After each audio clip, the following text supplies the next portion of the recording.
ಮಧ್ಯಮ ವರ್ಗದ ಮತ್ತು ಹಾಯಿ ವರ್ಗದ ಜನ. ಆದರೆ ಈ ಶುಕ್ರವಾರ ಹುಟ್ಟಿದ್ದಕ್ಕಾಗಿ ಶುಕ್ರಮ್ಮ ಅಂತ ಇರ್ತದೆ ಹೆಸರು ಅವ್ರಿಗೆ.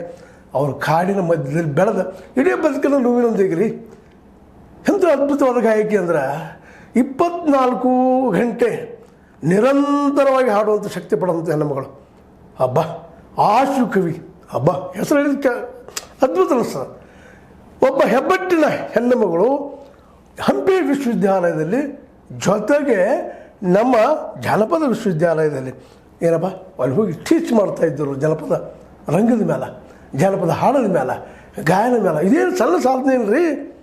ಇದನ್ನು ಯಾರೂ ನಮ್ಮವ್ರು ಮಾತಾಡ್ಲಿಕ್ಕೆ ಹೋಗೋದಿಲ್ಲ. ಅದ್ಯಾವುದೋ ಮೂಲೆಯಲ್ಲಿ ಬರೆದು ಹೋಗೋದು ಬಿಟ್ಬಿಡ್ತಾರೆ.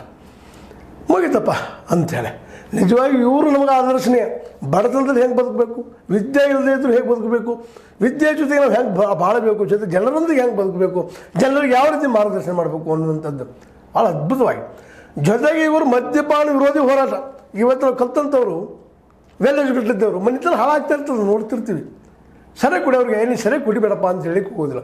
ಅವ್ನು ಹಕ್ರಿ ವೈಯಕ್ತಿಕ ಹಕ್ರಿ ಐತಿ.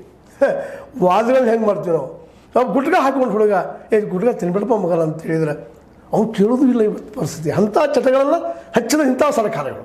ಸಿದ್ದಣ್ಣವ್ರ ಸರ್ಕಾರ ಇರ್ಬೋದು, ಹಿಂದಿನ ಸರ್ಕಾರ ಇರ್ಬೋದು, ಮೋದಿಯವ್ರ ಸರ್ಕಾರ ಇರ್ಬೋದು, ಯಾವುದೇ ಸರ್ಕಾರ ಇದ್ರೂ ಖಂಡನೀಯ.